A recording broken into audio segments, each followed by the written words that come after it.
I just want to thank all those for joining us today.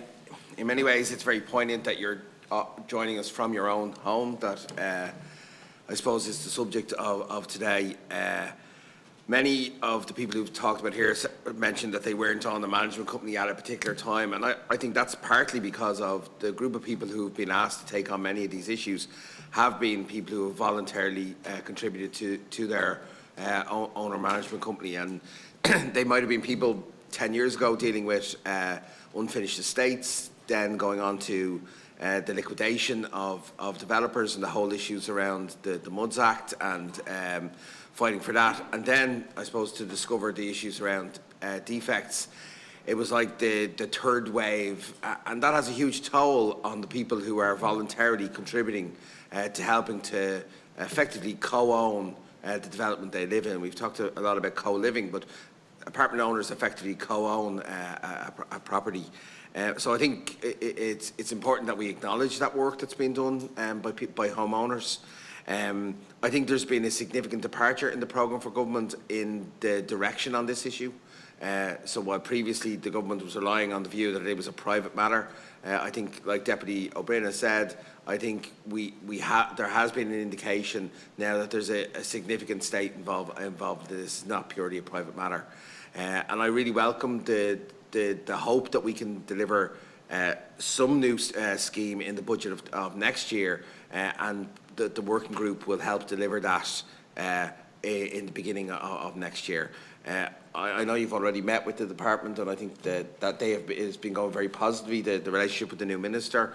I suppose the question that all of you will want to see is the detail of actually what will that actually mean. So it's all very easy for a new minister to come in and to support that, but actually then that has to be delivered, and I hope that we actually start to see that. And I've spoken to the minister, and I know even in the areas of pyrite and mica where he has already moved very quickly, I hope that he will also be able to move in this area.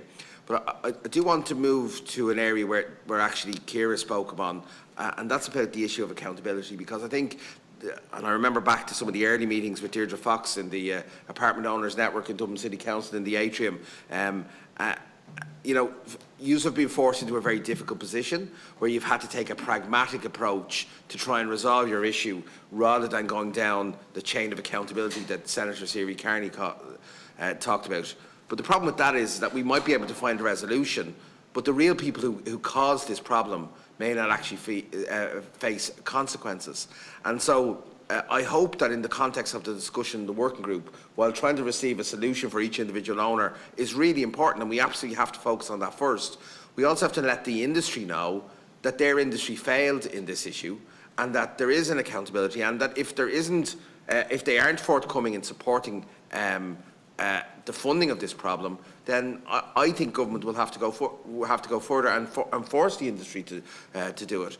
The legal mechanisms that are brought in, I suggest, may not be retrospective, and that is going to be a huge challenge. So I just want to say to Ciara particularly, I think your contribution was really important, Ciara, because the issue of accountability has to happen, as well as the issue of remediating the actual financial costs of the issue.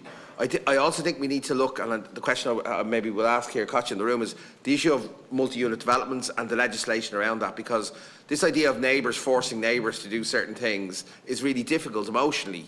But there has to be a legal resolution, and I think we need to revisit the MUDS legislation, and I think we need to ensure, and I know it's on our work programme, we need to ensure that that is progressed by the departments. So perhaps, Katja, on that issue, because I think some of the other issues have been raised, but on that issue you might talk.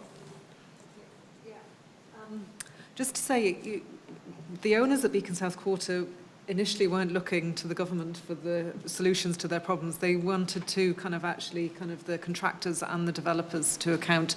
And we spent hundreds of thousands of euros getting legal advice to be told actually the mark for recovery was so poor and the risk was so high to members in terms of levying to take legal action that we just couldn't actually, as directors, make that decision to take it forward.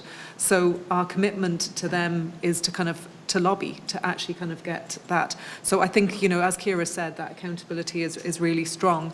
I might pass over to Des in terms of multi-unit development reform, and because I think it's a real area that needs to that that dovetails. We talk about building control reform, but there is kind of reform of how we kind of manage multi-unit developments as well. Yeah. Yeah, I mean, just on mud reform, certainly the Apartment Owners Network are very keen that the existing legislation is amended. There is a key report that was produced by the Housing Agency and Clúid Housing on apartment living and management companies, and the recommendations of that report we'd like to see implemented. And I suppose one of the main areas to be implemented is a regulator for OMCs to be set up. I mean, currently there is no regulation of OMCs. It's relying on the MUD Act, company law, contract law, and it's all a mismatch together. So there's no sort of one regulatory body or organisation or one-stop shop, as we talk about, that owners of OMCs can go to. So we'd like to see that set up because it has, one thing I've noticed, and this from personal experience, and things wasn't something in before, but the fire defects has created a huge amount of tension between owners and their OMC. In the past, a lot of the tension was between the managing agent and owners, but now there's a lot of tension between owners and OMCs, and I think owners just don't feel they have anywhere to turn to from a government side. They can't pick up the phone and say, I think there's a problem with my OMC. They don't have that. There is the PSRA that license managing agents, but there isn't an equivalent for OMCs at the moment. So yes, I mean it's for a different time and a different debate, but we're very keen that the MUD Act is reformed as soon as possible. Thanks, Deputy McAuliffe, and thanks, Mr. McCabe. And just take. Chair, So go ahead, Deputy McAuliffe. I don't think we'll get to a third round, and Senator Dooley was due to contribute with us on that, and he wanted to raise the issue of pyrite and mica in Clare. So I'll just put it on the record, but obviously we won't be able to get to that third slot. So yeah. Okay, thanks for that, Deputy McAuliffe.